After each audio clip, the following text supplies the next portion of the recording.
Hi everyone, अस्सलाम वालेकुम। I hope आप सब बहुत अच्छे होंगे। आज हम फॉर्म पे एक तीसरी वीडियो बनाने जा रहे हैं। लेक्चर नंबर 17 है हमारे पास। तो सबसे पहले आज हम सबमिट जो प्रॉपर्टी इनपुट में यूज़ होती है उसको देखेंगे। उसके बाद वैल्यू हम पहले भी एक दफ़ा डिस्कस कर चुके हैं, लेकिन दोबारा इसको फिर देखेंगे।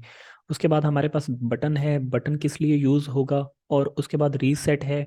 और इसी तरीके से हमारे पास लेजेंड का ऑप्शन है और फील्ड सेट का ऑप्शन है। तो ये सारे कैसे वर्क करते हैं, तो चलें हम अपने वीएस कोड पे चलते हैं और सबको एक एक करके प्रैक्टिस करके चेक करते हैं। तो अभी हमारे पास जो कल हमने कवर किया था, तो वहीं से ही हम दोबारा स्टार्ट करते हैं, क्योंकि ये जो प्रॉपर्टीज अभी हम करने वाले हैं ये बेसिकली फॉर्म को सबमिट करने में हमारे पास ज़्यादा काम आती हैं। तो उसी हिसाब से फिर हमें दूसरी सारी फील्ड्स दोबारा बनाने से बेहतर है कि हम जो पहले हमने फील्ड्स बनाई थी उन पे ही काम कर लें। ओके। तो इसका जो ड्रॉप डाउन है वो मुझे साइज एट्रीब्यूट ख़त्म करके ठीक कर लेना है, और अभी ये ठीक है। Okay, perfect. तो अभी हमारे पास जो सबसे पहली प्रॉपर्टी जिसके बारे में हमें बात करनी है वो है सबमिट। तो सबमिट प्रॉपर्टी जो है उसको कैसे हम यूज़ करते हैं, तो सिंपली सबसे पहले तो इसको हम फॉर्मेट कर लेते हैं, format document with prettier code format. Okay. तो सबसे लास्ट में आ जाना है, क्योंकि अब हमें फॉर्म को सेंड करवाना है। तो अभी भी हम फॉर्म टैग के अंदर हैं, इससे बाहर अगर आप कोई चीज़ लिखेंगे तो वो वर्क नहीं करेगी। पहले मैं दो BR लगा लेता हूँ स्पेस के लिए। उसके बाद मैं सिंपली हमारे पास जो इनपुट है उसको लगाता हूँ, लेकिन अब हमें टेक्स्ट नहीं, सबमिट चाहिए। और जैसे ही मैं सेव करूँगा तो हमारे फॉर्म पे एक बटन आ जाएगा जिस पे सबमिट लिखा हुआ है। ठीक है। अगर हमें टेक्स्ट चेंज करना है, ये जो सबमिट के ऊपर टेक्स्ट है, तो उसको भी हम चेंज कर सकते हैं। कैसे? एक एट्रीब्यूट आता है वैल्यू नाम से। तो अब हम यहाँ पे जो भी लिखेंगे वो हमारे टेक्स्ट में चेंज हो जाएगा। लाइक अभी सबमिट है, मैं लिखना चाहता हूँ सेंड, हम लिख देते हैं सेंड।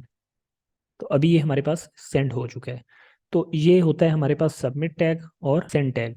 तो ये हम यूज़ क्यों करते हैं? सपोज दैट मैंने पूरा फॉर्म जो है उसको फिल कर लिया, और फिल करने के बाद अ, हम जो है कोई फाइल भी चूज़ कर लेते हैं, और मैं सेंड पे जैसे ही क्लिक करूँगा तो ये जो फॉर्म है उसको सबमिट कर देगा। लेकिन कहाँ पे करेगा वो अभी तक हमने यहाँ पे इसको दिया नहीं। तो फॉर्म में हमें एक एट्रीब्यूट मिलता है जिसको हम बोलते हैं एक्शन।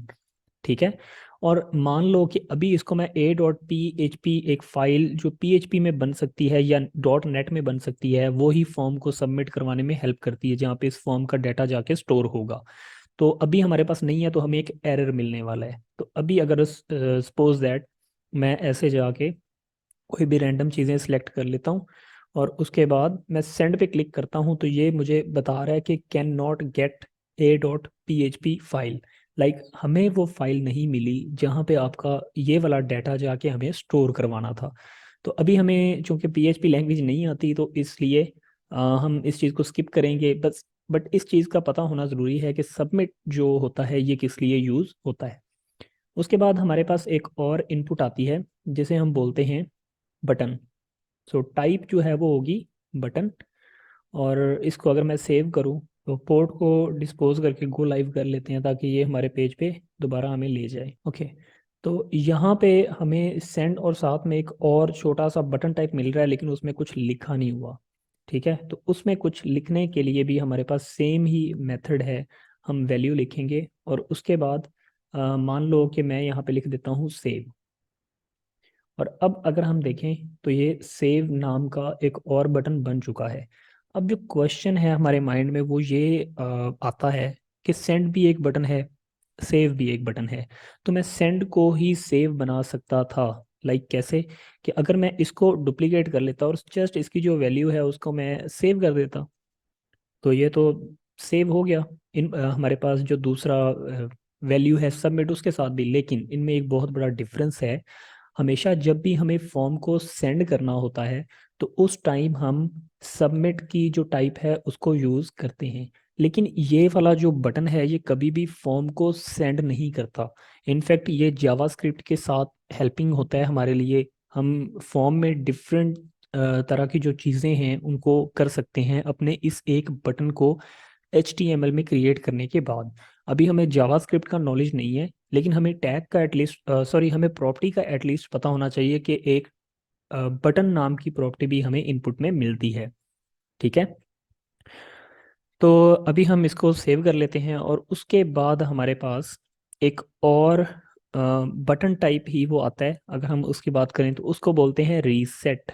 तो मुझे इनपुट में जाना है और टाइप इस दफ़ा रहेगी रीसेट, और जैसे मैं इसको सेव करता हूँ तो अभी हमारे पास रीसेट का एक बटन आ चुका है। तो ये रीसेट क्या करता है, मानो कि मैंने फॉर्म मैं जो है ना फिल कर रहा था और फॉर्म मेरे से कुछ गलतियां होगी और मैं चाहता था कि मैं सबको एक एक करके ठीक करने की बजाय, जो जैसे रीलोड करने पे ऑप्शन होते हैं, करने की बजाय मेरे पास एक बटन होता, मैं उस पर क्लिक करता और सारी फील्ड्स जो हैं वो पहले जैसी हो जाती। तो वो हमारे पास रीसेट करता है। मैं जैसे ही रीसेट पे क्लिक करूंगा ये सब पहले वाली कंडीशन में आ जाएंगी। मैंने जैसे ही क्लिक किया तो ये स्लीपिंग हो गया, ये ए हो गया और ये खाली हो गया। जैसे हम सिमिलरली जैसे हम रिफ्रेश करते हैं उसी तरीके से ये वर्क करता है। तो रीसेट जो है इसको हम यूज़ कर सकते हैं। सबसे लास्ट में हमारे पास जो चीज़ आ रही है उसको हम बोलते हैं फील्ड सेट। फील्ड सेट क्या है? फील्ड सेट टैग होता है हमारे पास जो फॉर्म के अंदर यूज़ होता है, ठीक है। और वो इस पूरे के साइड में एक बॉर्डर लगा देगा। तो चलें करके देखते हैं। मुझे जाना है जस्ट अपना फॉर्म के बिल्कुल आगे, यहाँ पे मैं लिख देता हूँ फील्ड सेट। और ये जो टैग मेरा ख़त्म हो रहा है मैं यहाँ से इसको कट करता हूँ और जहाँ पे मेरा फॉर्म ख़त्म हो रहा है उससे बिल्कुल ऊपर मैं इसे छोड़ दूंगा। अभी मैं जैसे ही इसको फॉर्मेट डॉक्यूमेंट करूँगा तो ये आपको सही से दिखना स्टार्ट हो जाएगा। लाइक ये हमारा फील्ड सेट है और यहाँ पे ये स्टार्ट है और यहाँ पे ये ख़त्म है, ठीक है।